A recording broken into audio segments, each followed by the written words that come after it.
So I want you to pan over here and then zoom all the way in, okay? No, please!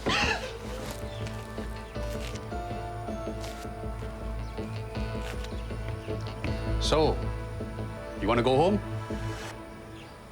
Then be a good girl and do exactly as you are told. Get on the bed.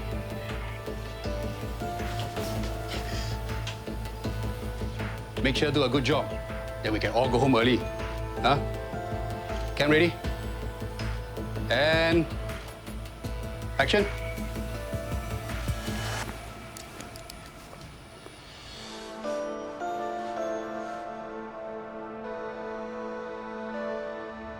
Cat, I bought dinner.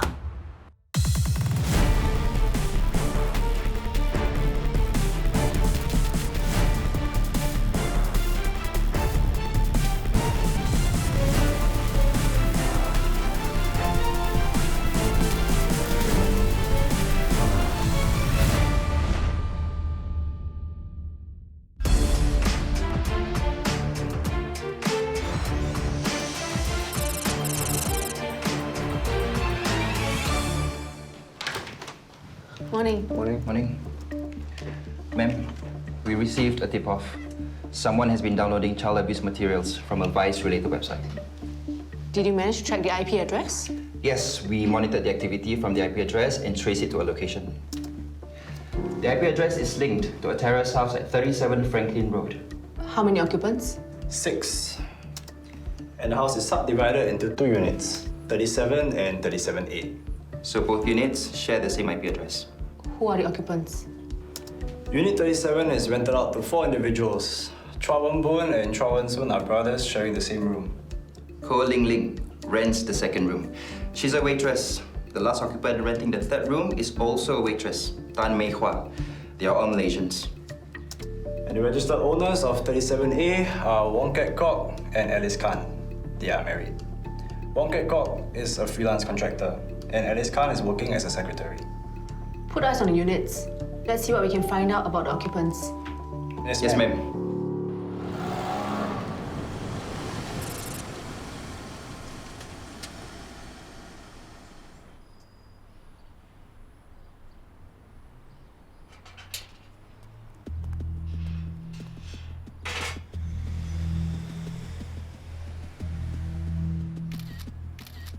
Imran, Alice Khan just left the house. Roger, have you seen her husband yet? No, Wong Ket Kok has not left the house at all. We'll continue to monitor.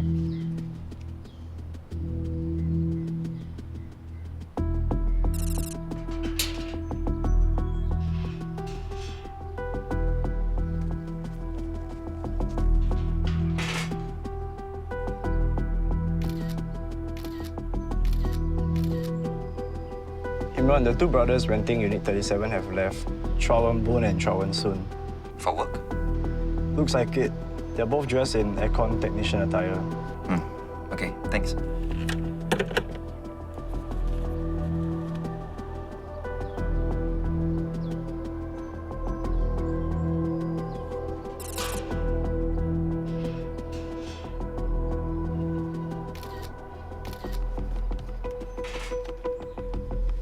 Ko Ling and Tan Mei Hua have just left. Seems like they're walking to the nearest bus stop. Got it. Any sign of Wong Ket Kok yet? No. We've seen all the other occupants of 37 and 37A leave the house, but not Wong Ket Kok. Could he be overseas? No. I've checked in the system. He hasn't left the country.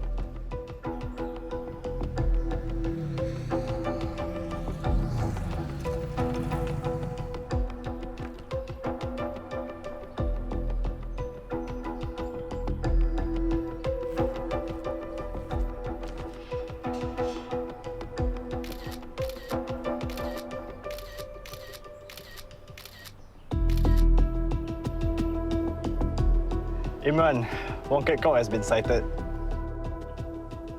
All of them are untraced in the system. Do they all go out to work during the day? All of them leave the house in the morning and return at night, except for Wong Ket Kok. We've only observed him leaving the house once, and it was to collect a food delivery at the main gate. Imran, What time was activity from the IP address detected? All times of the day, ma'am. Even in the middle of the afternoon? Yes, ma'am. That means that Wong Kiat Kok is our most likely suspect.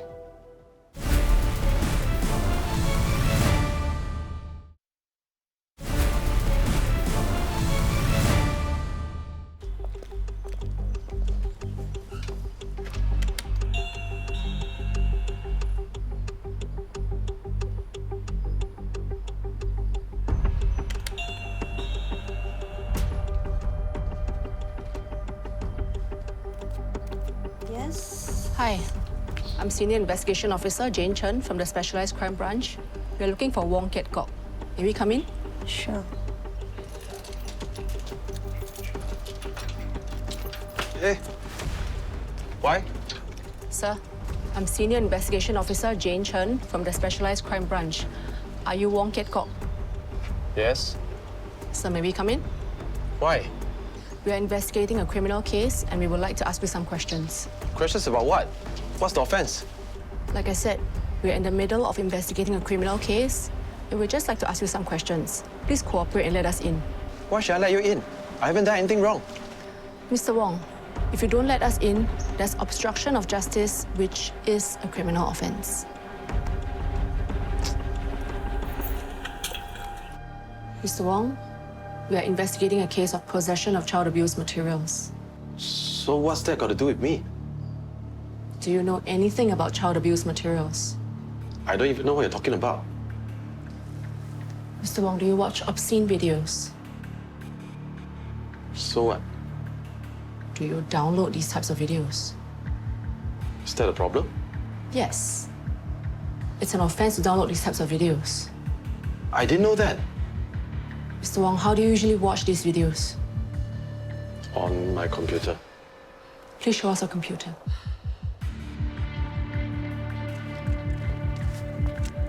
This is the laptop.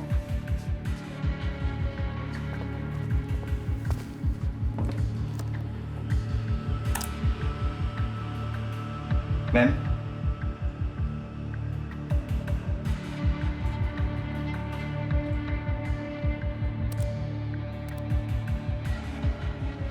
Child abuse materials are present on the laptop. In fact, a video is currently being downloaded.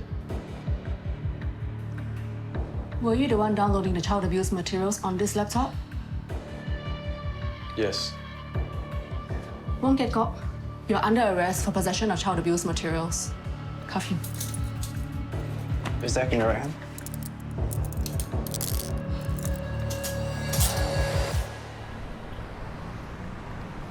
Child abuse materials were found on your laptop as well as on 24 hard disks in your house. Do all these electronic devices belong to you? Yes. Why do you have all these child abuse materials? I like to watch them. And where did you get them? From the internet.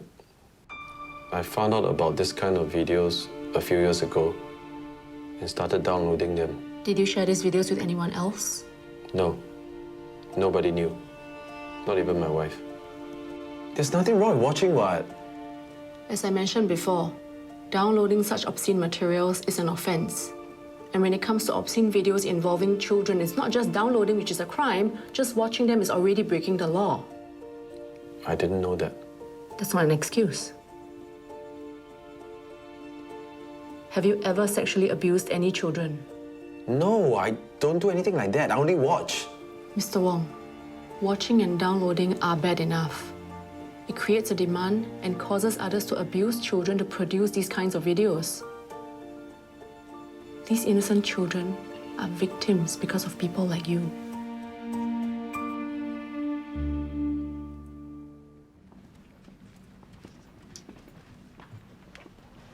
Ma'am, Leon is in the Cyber Garden lab now, processing all the media storage devices we seized from Kiat Kok's house. Right. Have you used the database to see about the suspected obscene materials? Yes, we are indexing the files now. Okay, let's go to the lab. Ma'am? Hey. Wong Kiat Kok confessed to everything. He claims he did not know what he did is a crime. Well, that's why it's important for us to educate the public. And that's why we do what we do. Hopefully, what we do leads to fewer children being exploited like this. Speaking of which, Leon, remember to upload the new child abuse materials from the case into Interpol's International Child Sexual Exploitation Database. It will help investigators from other jurisdictions to identify and rescue such victims. Yes, ma'am. Yeah. Ma'am, Something on your mind? yes, our systems detected something about the new child abuse materials. Let me show you. The database flagged this school crest as a real one and not a prop. Which means that the child could well be a victim from the school. If you can relay the information from this digital crime scene to Interpol, they might be able to assist in rescuing the victim in this video.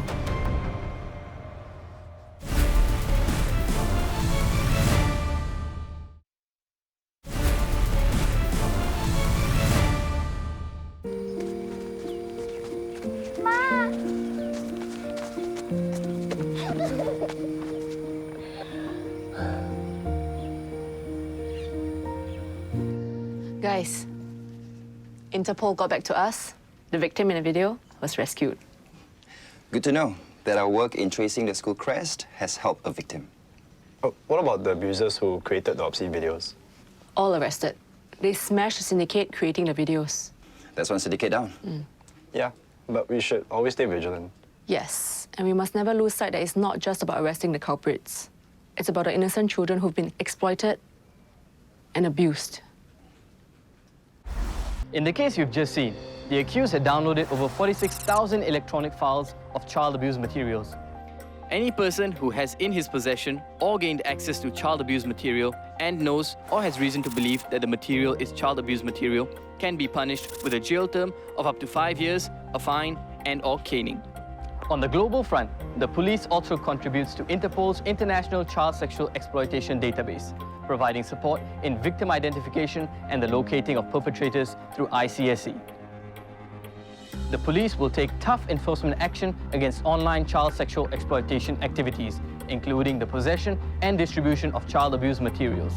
Those found engaging in such activities will be sternly dealt with in accordance with the law.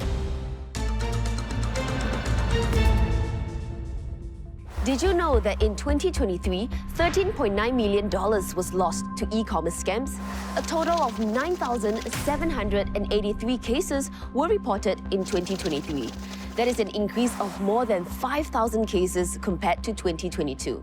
Today, I'm going to speak to a victim of an e-commerce scam to find out what her experience was like.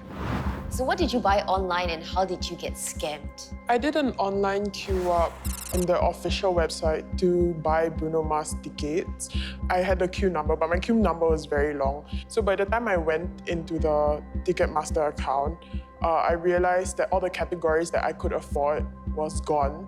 So I resorted to Telegram chats where all the resellers sell their tickets. So I found one seller who was selling general standing, which officially the retail price is $174, but he upped his price to $200, which I think was reasonable because as a reseller, they want to make money. So I messaged him and he showed me evidence that he had the tickets on hand.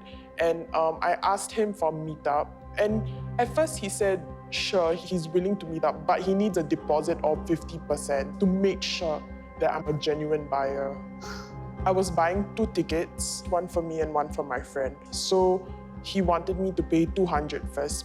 And at first I was reluctant because I knew that once a seller asks for a deposit, it means it may be a scam. So I asked him if it's fine that I pay $100 first before I meet him up. And at first he also said it's okay. And then I think throughout the messages, he tried to gaslight me to get me to pay the other $100. And in the end, I gave in. It seems to me that you have spotted some red flags here and there. But what made you decide to go ahead? Because Bruno Mars only released one date and I'm a very big fan of him. So I was desperate and I really wanted the ticket. So I just went for it. And after you paid the $200 deposit, what happened? After I paid the deposit, he told me to wait for a while because he will email me his account so that I can use his account to get the tickets and have the barcode to go inside the concert. But then I waited for at least 30 minutes for him to get back to me. Then I messaged him oh, I still haven't got the email of your account. getting sent to me. But then he said like, oh, just give it another 10 minutes. But then I waited another 10 minutes, and when I tried to like message him again, he already blocked me. Yeah. The friend that I was gonna go to the concert with messaged him and asked like, oh, are you still selling tickets? Then he said yes, and he's selling the exact tickets that he sold me. And then my friend said, oh, you scammed my friend. Can you return back the money? And then he also blocked my friend. Of course. Yeah. Blocked her too. How do you feel at that point in time? I really feel very disappointed with myself that I fell for a scam like that. And I was also like sad for my friend because we both saved up money for that because we really wanted to go to his concert. Does anyone else know about this scam? I told my mom after reporting it to the police. And how did your mom react to it? She was mad at it because like... But at you? At me and the scammer because she thought that I should know better not to fall for stuff like this. Of course, but who would want to get scammed, right? We all didn't mean for this to happen. But moving forward, do you think you would still go to Telegram to buy concert tickets? I don't think I'll go back to Telegram unless I really have to. What are some words of advice you have for people out there who, you know, like yourself, want to buy concert tickets but didn't manage to get through the official channels? I think that they should look out for the signs, like if they ask for deposit that is unreasonable, like full price, like give me the full price before I give you the tickets. That's most likely to be a scam. And another thing is it's better to meet up the seller and do the transaction face-to-face and make sure that someone's with you to have evidence that you've done a transaction. And like maybe you can ask his number and his credentials just so that if he runs away, then at least you have evidence to like report to the police. Right, and just to make sure that, you know, on the day of the concert itself, you can actually gain access or entry to the concert venue. It's always better to have his number at hand, right? And in the end, you managed to get a Bruno Mars concert ticket? Yes, I did, because he released new dates right after I reported to the police, and I managed to get it from Ticketmaster, the official website. So I'm quite happy about that. Thank you so much for sharing your valuable experience. I think you're a very positive girl, so I appreciate that, and enjoy the Bruno Mars concert. Be just the way you are. Get it? Thank you. Anyone can fall for e-commerce scams. As long as you make an online purchase, you may be a target for such scammers. But you can protect yourself with just 3 simple steps. ACT. Add, check, tell. A. Add. Add the Scam Shield app to protect yourself from scam calls and SMSs. It will block all known numbers from scammers. So, if a scammer decides to contact you through the phone, Scam Shield will automatically detect and block it. C. Check. Check for scam signs with official sources. Do not purchase tickets from third-party resellers. Purchase only from authorized sellers and legitimate ticket marketplaces or resellers, such as Ticketmaster, as such sites offer verification of tickets and guaranteed refunds if victims receive invalid tickets. Arrange for physical meet-up with sellers where possible and always make payment only after receiving the tickets. T. Tell. Tell the authorities, family, and friends about scams. Report the fraudulent listings to the social media sites. If you need advice, you can also call the National Crime Prevention Council Anti-Scam Helpline or go to its website. Remember, together, we can act against scams. Thank you for watching this episode of Crimewatch. I'm DSP Azfar Khan. Until next time, do your part to prevent, deter, and detect crime.